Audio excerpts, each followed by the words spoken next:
Good evening, everyone. We are very glad that you are joining us in our webinar. I am Dr. Esmat, consultant anesthesiology and head of OB-GYN Anesthesia Unit, Faculty of Medicine, Cairo University, Caesarean Hospital. I would like to present our OB-GYN Scientific Day of Caesarean Hospital. And before we start, we would like to thank Professor Dr. Ashraf Razi, our previous head of department, for all his support to Caesarean Scientific Days. I would like also to take the opportunity to congratulate Dr. Ayman Desouki, our new head of department, and wishing him all the best for his coming management of our department. Good luck for him. We all also would like to thank Dr. Saad Mahdy, consultant anesthesiologist and head of anesthesia department, Limerick University in Ireland, for his support and for his cooperation with the MEGA Online Association for the success of these webinars and the scientific days of Caesarean Hospital. Our webinar today will be presented by 4 speakers, and we will be giving 4 presentations. About 3 of them are about anesthesia for Caesarean section, for COVID disease, ICU patient pregnant with COVID disease, and maternal collapse with COVID disease. And there will be 1 lecture, which will be a refreshing one. It will be an interactive session about a challenging case, obstetric case, and we will be discussing it interactively, how to choose an anesthesia plan for her. We'll start this meeting now by our Professor Dr. Ayman, Professor Anesthesiology and our head department. He will give us the welcome message and welcome talk. So please all welcome Dr. Ayman Desouki. Good evening, all. My name is Ayman Desouki. I'm the new head of the department, and I wish to thank Dr. Saad for his continuous support. And I hope we'll be able to continue and extend the e-line learning, which has started due to the COVID-19 crisis all over the world.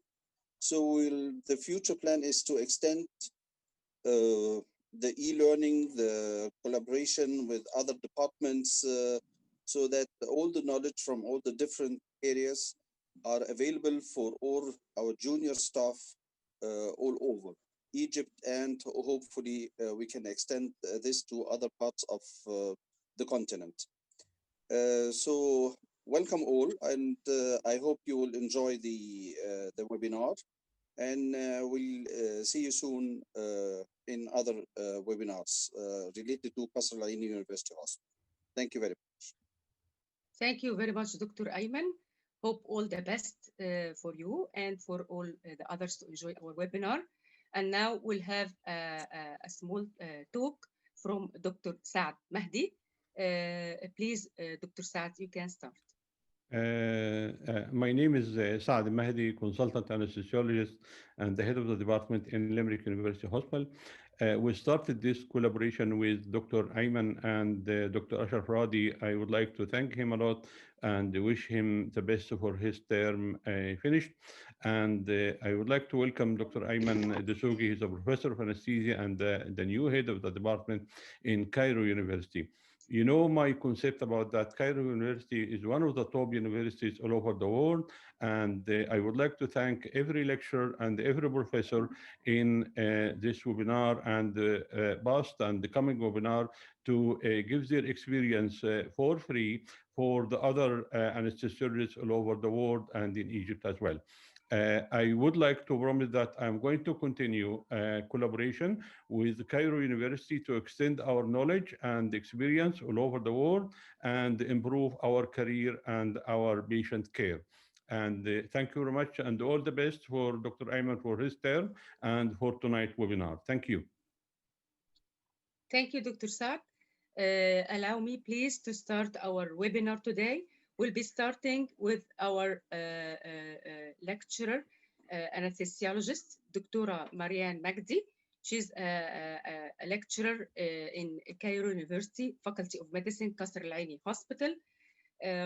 She's one of our eminent staff in Cairo University, and she's gonna present for us today anesthetic management of Caesarean section for COVID-19 a pregnant lady. So let's enjoy the webinar. And Dr. Marianne, please, you can start. Thank you, Dr. Esmat. Thank you very much for your sweet words. Other panelists, please, would you off your camera and your speaker during the lecture? Thank you. Just Dr. Marianne. Thank you. Thank you.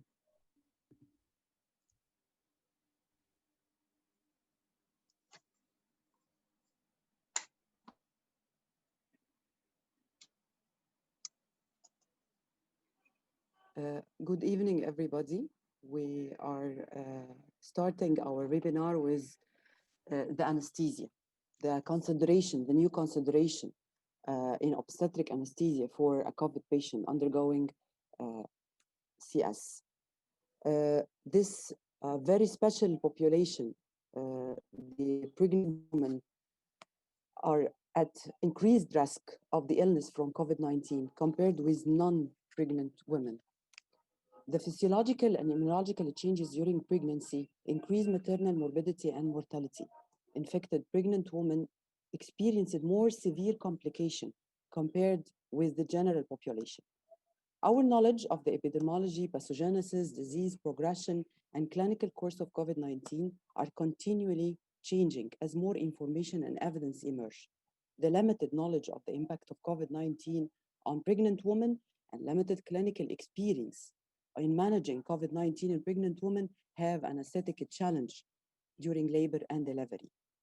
Provide safe and quality obstetric anesthesia is quite demanding as most signs and symptoms of COVID-19 are non-specific and overlap with the signs of pregnancy.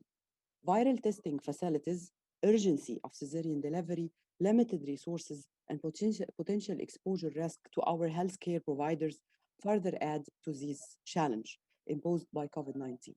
So in this talk, we are trying to attempt to summarize the latest evidence and recommendation concerning the practice of obstetric anesthesia and analgesia.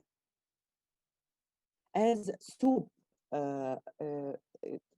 summarize the steps before the admission for delivery in this diagram, we should conduct a phone screening before appointment. This is, of course, not happening in Egypt. If patient is asymptomatic for COVID, we should proceed with routine prenatal care, perform severity assessment if the patient present in the clinic with the symptoms. For COVID-19 testing, the patient with suspected COVID-19 or those who have signs and symptoms suggestive of COVID-19 has the priority. Before the operation, before going to the operation, preoperative, we should isolate the patient in a negative pressure room if we can. All healthcare providers involved in the care should wear full PPE, like gown, gloves, N95 mask, and face shield. Of course, per hospital protocol, every hospital should have all of this for everybody. All patients should be thoroughly evaluated with minimal contact, including vital signs, modified physical examination, such as box, lung ultrasound instead of auscultation. We shouldn't use stethoscope with COVID. We will be so close to the patient. The patient should wear surgical mask all the time. Continuous pulse oximetry and strict titration of fluid balance are a must. Early detection and treatment of hypoxia is very, very important, as undetected can cause fetal hypoxia and fetal distress, becoming an indication of urgent caesarean section. Use hospital adopted checklist for downing and appropriate PPE. Order routine laboratory studies and encourage neuroaxial anesthesia in absence of thrombocytopenia. Avoid general anesthesia to avoid the risk of involved result generating procedure. Prepare COVID-19 kit to avoid contaminating medication station, which should contain at least iotrotonic agent, vasopressor, narcotics, and of course, antiemetic. Dedicate an OR for patient with COVID-19 to minimize the contaminating sources. And this, we do this in our department in beloved Caesarean until now, from the start of the crisis till now. We are dedicating an OR for the COVID-19 patient. Alert necessary staff for backup coverage and assign a runner to retrieval supplies or help if needed. Now, if we are going to the cesarean section, once cesarean delivery are decided, surgery must be performed in an designed negative pressure OR, and regional anesthesia is highly, highly recommended. Only necessary equipment and medication should be inside, and a runner with additional equipment may stay outside the procedure room ready. Regional anesthesia should be our first line, since it is not an aerosol generating procedure against general anesthesia, which requires airway manipulation. Follow standard precautions for neuroaxial anesthesia. Avoid excessive or deep sedation that may reduce the need for any airway manipulation. Patient should wear the mask all the time. Prophylactic vasopressor should be used instead of excessive preload and co-load. And I remembered one of our patients admitted to our apartment during the crisis has nothing, just pulmonary edema, no symptoms or sign of COVID, only pulmonary edema. It's very important to take care of the fluid balance of these patients. A single shot technique with a thin spinal needle might be preferable, as this is less traumatic and may decrease the amount of viremic blood spreading. Single shot hyperbaric bupivacaine with fentanyl can be used. A study reported decrease in platelets count with patients with severe COVID symptoms. However, no neurological sequel observed in this study with the use of neuroaxial technique for cesarean delivery. But if we need general anesthesia, if general anesthesia is really indicated, all the personnel in OR at the time of intubation should wear a full PPE for airborne precautions, minimize OR to essential personnel during intubation. Preoxygenation should occur with a breathing circuit extension and high quality filter at the patient side of the circuit. Maximize chance of first pass intubation by having experienced provider manage the airway. So the senior will have this honor. Preoxygenation with low flow in a closed circuit can be performed after achieving a good two-handed mask seal. Avoid positive pressure ventilation. Of course, we are not going to spread the virus everywhere. Or when unavoidable, assist with low volume press, performing rapid sequel induction and intubation. Using video laryngoscope as the first line whenever it's available. Single-use supraglottic devices may be used as a backup only for a cannot ventilate scenarios. The rest of the team may enter in airborne PPE after successful intubation. Pregnant patients tend to have physiological decrease in arterial CO2 tension. And if possible, ventilation should be titrated to maintain this between the range of 28 to 31 millimeter mercury to augment the offloading of oxygen to the fetus, which is very, very important point. Keep it in mind all the time. During extubation, which has the highest risk of aerosolization of the virus, minimize personnel in OR and make sure that every healthcare provided in the room is protected with proper PPE. The patient should be closely monitored in OR until it's safely transferred to the COVID-19 designed room. This is again the SOAP, the Society of Obstetric Anesthesia Preneonatology recommendation summarized in this diagram. That's exactly what we said. Admit the patient to negative pressure room if available, support personal peer institutional guidelines, pre-anesthesia assessment through the phone and the video. This is not available in our country, of course, but this is very helpful to minimize the contact.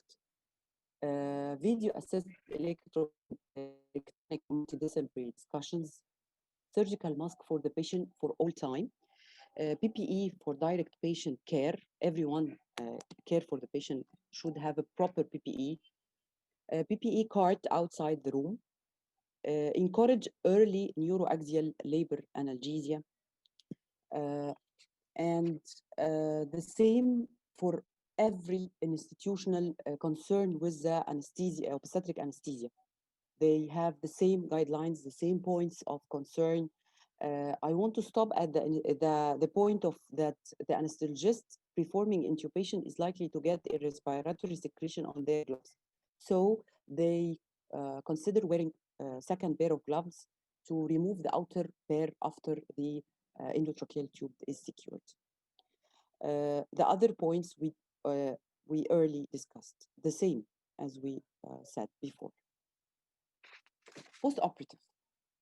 The debate of using the non-steroidals in intraoperative and postoperative periods lacks evidence till now.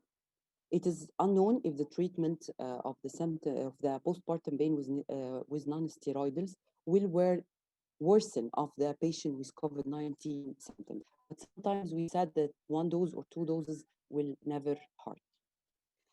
Administration of antiemetic is very important to prevent vomiting in the patient undergoing cesarean delivery, because gagging and vomiting will consider aerosolization event and will soil everything. Because of the potential risk of immune suppression, we will not going to use corticosteroids for postoperative nausea and vomiting prophylaxis. PCA is better avoided to prevent respiratory depression. Carboprost should be avoided for prophylaxis against postpartum hemorrhage, as they can cause bronchospasm, but oxytocin and sergine may be used safely. Controlling postoperative pain is very, very important, as this may worsen the hypoxia, as tachypnea increase the work of breathing. Post-dural puncture headache should be managed conservatively with supine bed rest, fluids, paracetamol, and caffeine.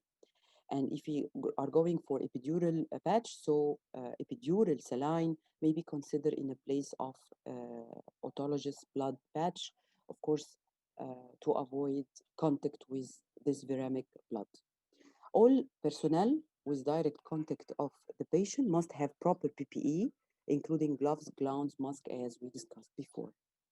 Visitation of the family members during labor and delivery is very limited, and in most cases are forbidden. And finally, this question of this beautiful lady: could I pass coronavirus to the baby? So far, no data suggests transverse transmission, transplacental transmission, as no virus have been detected in the amniotic fluid, the cord blood, or the placenta, breast milk, or even the nasal secretion of the neonate. However, the newborns are separated from their infected mother for at least 2 weeks to reduce the transmission. I'm done. Thank you. I hope you get any benefit from this talk. And I hope next time we could talk about coronavirus in past tense. Thank you.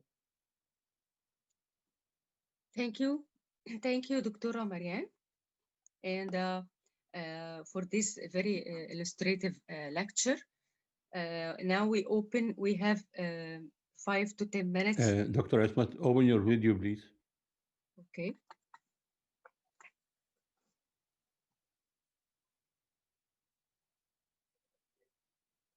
Yes, thank you, Dr. Marianne. And now we have from 5, let's say 10 minutes, we will allow for questions and answers. So any of the attendees, if they need to ask any question, please put it in the chat box.